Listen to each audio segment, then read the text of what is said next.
Canım diye başlar Tokat türküsü, her türkünün vardır birer öyküsü.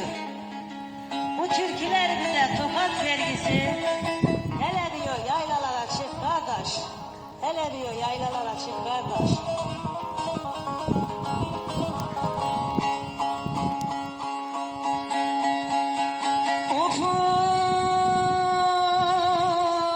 Belkisilerden suya indi sabahlar, İsmail senden onlar mısın dudaklar, canım dudaklar.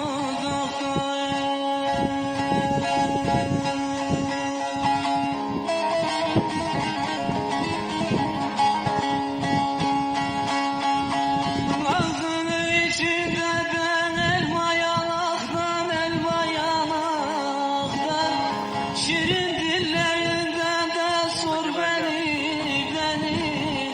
sor. Tokat'tan girip de Sivas'tan çıkar, Sodalı eline tepeye bakar, Karaçam başına ataşı yakar, hele diyor dokuzlara çık